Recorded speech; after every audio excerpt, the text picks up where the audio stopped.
ಕೋಡುಬಳೆ ಅಂದ್ರೆ ಅಡುಕಲೆ. ಕರುನಾಡಿನಲ್ಲಿ ನೀರಿಗಾಗಿ ಸಂಘರ್ಷ ಕಾವೇರಿದೆ. ಇವತ್ತು ರಾಜ್ಯದ ಪಾಲಿಗೆ ಸಿಹಿಯೋ ಬರಸಿಡಿಲೋ?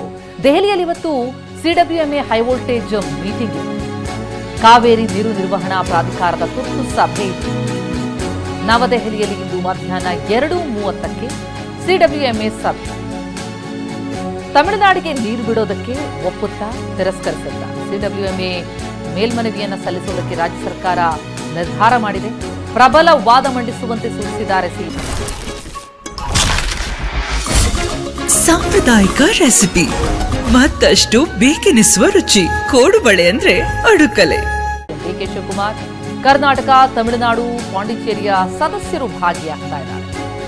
ನಿತ್ಯ 3,500 ಕ್ಯೂಸೆಕ್ ಸೇರಿದಂತೆ 15 ದಿನಗಳ ಕಾಲ ಬಿಡುವಂತೆ ಸೂಚನೆಯನ್ನು ಕೊಡಲಾಗಿತ್ತು.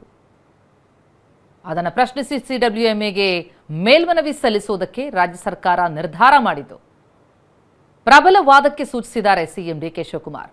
ಮಧ್ಯಾಹ್ನ 2:30ಕ್ಕೆ ಸಿಡಬ್ಲ್ಯೂಎಂಎ ಸಭೆ ಇದೆ. ಕಾವೇರಿ ನೀರು ನಿರ್ವಹಣಾ ಪ್ರಾಧಿಕಾರದ ತುರ್ತು ಸಭೆ ಇದು ನವದೆಹಲಿಯಲ್ಲಿ ನಡೆಯಲಿದೆ. ನಮಗೆ ನೀರಿಲ್ಲ, ಬರದ ಛಾಯೆ, ಜನ ಪರಿತಪಿಸ್ತಾ ಇದ್ದಾರೆ. ನಮ್ಮ ರೈತರಿಗೆ ಬೆಳೆ ಬೆಳಿಬೇಡಿ, ಕುಡಿಯೋದಕ್ಕಷ್ಟೇ ನೀರಿರೋದು ಅಂತ ಸಿಎಂ ಸೂಚನೆ ಕೊಟ್ಟಿದ್ದಾರೆ.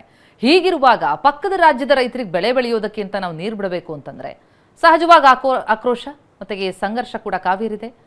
ಆದರೆ ಇವತ್ತೇನಾಗುತ್ತೆ ಈ ಸಿಡಬ್ಲ್ಯೂಎಂಎ ಹೈ ವೋಲ್ಟೇಜ್ ಮೀಟಿಂಗ್ನಲ್ಲಿ? ಪ್ರಾಧಿಕಾರ ತುರ್ತು ಸಭೆಯನ್ನು ನಡೆಸಿ ಏನು ಹೇಳಿಕೆಯನ್ನು ಕೊಡಲಿದೆ? ಕುತೂಹಲ ಇದೆ.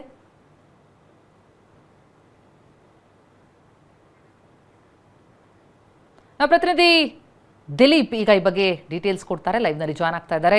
ದಿಲೀಪ್, ಇವತ್ತಿನ ಸಭೆ ಬಹಳ ಮಹತ್ವ ಪಡೆದುಕೊಳ್ಳುತ್ತೆ. ಬರದ ಛಾಯೆ ಆವರಿಸಿರುವಾಗ ನೀರು ಬಿಡುವಂಥದ್ದಂತೂ ಕೂಡ ಬಹಳ ಕಷ್ಟಕರ ಸವಾಲಿನ ಕೆಲಸ ನಮ್ಮ ರಾಜ್ಯದ ಪಾಲಿಗೆ. ಜೊತೆಗೆ ರೈತರಿಗಿದು ಮರಣ ಶಾಸನ. ಹಾಗಾಗಿ ಇವತ್ತಿನ ಸಭೆ ಎಷ್ಟು ಪ್ರಮುಖ ಆಗುತ್ತೆ, ಜೊತೆಗೆ ಈ ಸಂಘರ್ಷ ಯಾವ ರೀತಿಯಲ್ಲಿ ಕಂಡು ಬರ್ತಾ ಇದೆ ಅಂತ?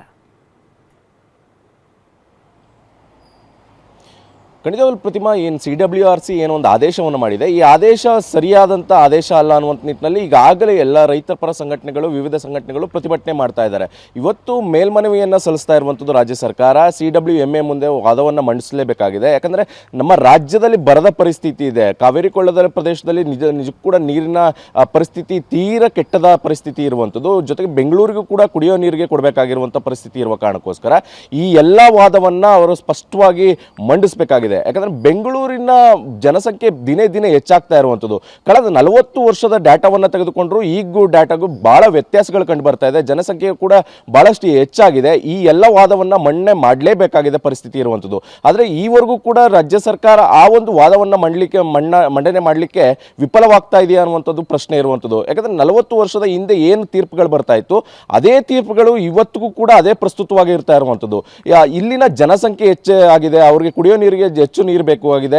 ಇದೆಲ್ಲವನ್ನು ಕೂಡ ವಾದವನ್ನು ಮನ್ನಣೆ ಮಾಡಬೇಕಾಗಿದೆ. ಈ ಎಲ್ಲ ವಾದವನ್ನು ಮನ್ನಣೆ ಮಾಡಲಿಕ್ಕೆ ರಾಜ್ಯ ಸರ್ಕಾರ ವಿಫಲ ಆಗ್ತಾ ಇದೆ. ಈ ಎಲ್ಲ ಕಾರಣದಿಂದವನ್ನ ಇಟ್ಕೊಂಡು ಇವತ್ತು CWMA ಮುಂದೆ ಒಂದು ಪ್ರಸ್ತಾವನೆ ಇಡಬೇಕು. ನಾವು ಯಾವುದೇ ಕಾರಣಕ್ಕೂ ನೀರನ್ನು ಕೊಡಲಿಕ್ಕೆ ಸಾಧ್ಯ ಇಲ್ಲ, ನಮ್ಮ ರಾಜ್ಯದಲ್ಲಿ ಬರದ ಪರಿಸ್ಥಿತಿ ಇದೆ, ರೈತರಿಗೆ ನಾವು ನೀರು ಕೊಡಲಿಕ್ಕೆ ಸಾಧ್ಯ ಇಲ್ಲ ಅನ್ನುವಂಥನ್ನ ನಾವು ಸೂಚನೆ ಕೊಟ್ಟಿದ್ದೇವೆ. ಇಂಥ ಸಂದರ್ಭದಲ್ಲಿ ತಮಿಳುನಾಡಿನ ರೈತರಿಗೆ ನಾವು ಹೇಗೆ ನೀರನ್ನು ಕೊಡೋದು, ಬೆಳೆಗಳಿಗೆ ನೀರನ್ನು ಹೇಗೆ ಕೊಡೋದು ಅಂತ ವಿಚಾರವನ್ನು ಇಟ್ಕೊಂಡು ವಾದವನ್ನು ಮನ್ನಣೆ ಮಾಡಬೇಕಾಗಿದೆ. ಈ ಎಲ್ಲ ವಾದವನ್ನು ಯಾವ ರೀತಿ ಮಂಡನೆ ಮಾಡ್ತಾರೆ, ಯಾವೆಲ್ಲ ವಿಚಾರವನ್ನ ಪ್ರಸ್ತಾಪ ಮಾಡ್ತಾರೆ ಅನ್ನುವಂಥದ್ದು ಬಹಳಷ್ಟು ಕುತೂಹಲ ಇರುವಂಥದ್ದು. ಯಾಕಂದ್ರೆ CWMA ಕೂಡ CWRC ಆದೇಶವನ್ನ ಎತ್ತಿ ಹಿಡಿದ್ರೆ ನಿಜಕ್ಕೂ ಕೂಡ ಒಂದು ರೀತಿಯಲ್ಲಿ ರೈತರಿಗೆ ಮರಣ ಶಾಸನವಾಗುವಂಥದ್ದು ಕಟ್ಟುನಿಟ್ಟು. ಯಾಕಂದ್ರೆ ಈಗಾಗಲೇ ರಾಜ್ಯದ ಪರಿಸ್ಥಿತಿ ಅಂದ್ರೆ 4 ಜಲಾಶಯಗಳು, ಹೇಮಾವತಿ ಆಗಿರ್ಬೋದು, ಆರಂಗಿ ಆಗಿರ್ಬೋದು, KRS ಆಗಿರ್ಬೋದು, ಕಬಿನಿ ಜಲಾಶಯ, 4 ಜಲಾಶಯಗಳು ಭರ್ತಿಯಾಗಿಲ್ಲ. ಇಂಥ ಸಂದರ್ಭದಲ್ಲಿ ತಮಿಳುನಾಡಿಗೆ ಬೆಳೆಗಳಿಗೆ ನೀರು ಕೊಡಲಿಕ್ಕೆ ಹೇಗೆ ಸಾಧ್ಯ? ಕುಡಿಯೋ ನೀರಿಗೂ ಕೂಡ ಅಷ್ಟು ಕೊಡಲಿಕ್ಕೆ ಸಾಧ್ಯ ಆಗ್ತಾ ಇಲ್ಲ. ಬೆಂಗಳೂರಿಗೆ ಈಗಾಗಲೇ ಕುಡಿಯೋ ನೀರಿಗೆ ಸಮಸ್ಯೆ ಆಗ್ತಾ ಇದೆ. ಈ ಎಲ್ಲ ವಿಚಾರಗಳನ್ನು ಇಟ್ಟುಕೊಂಡು ಇವತ್ತು ವಾದ ಮಂಡನೆ ಮಾಡಬೇಕಾಗಿದೆ. ಈಗಾಗಲೇ ರೈತ ಸಂಘಟನೆಗಳು ಈಗಾಗಲೇ ಪ್ರತಿಭಟನೆ ಮಾಡ್ತಾ ಇದ್ದಾರೆ. ಇವತ್ತಿನ ಆದೇಶಗಳು CWMA ಏನೋ ನಿರ್ಧಾರವನ್ನು ಕೈಗೊಳ್ಳುತ್ತೆ, ತದನಂತರ ಈ ಹೋರಾಟದ ಕಿಚ್ಚು ಮತ್ತೆ ಹೆಚ್ಚಾಗುವ ಸಾಧ್ಯತೆ ಇದೆ. ವ್ಯತಿರಿಕ್ತವಾಗಿ ಬಂದಂಥ ಸಂದರ್ಭದಲ್ಲಿ ನಿಜಕ್ಕೂ ಕೂಡ ರೈತರು ಮತ್ತಷ್ಟು ಬೀದಿಗಿಳಿದು ಹೋರಾಟ ಮಾಡುವ ಸಾಧ್ಯತೆಗಳು ಹೆಚ್ಚಾಗಿರುವಂಥದ್ದು. ಪ್ರತಿಮಾ, ಥ್ಯಾಂಕ್ ಯು ದಿಲೀಪ್. ಕೋಡುಬಳೆ ಅಂದ್ರೆ ಅಡುಕಲೆ.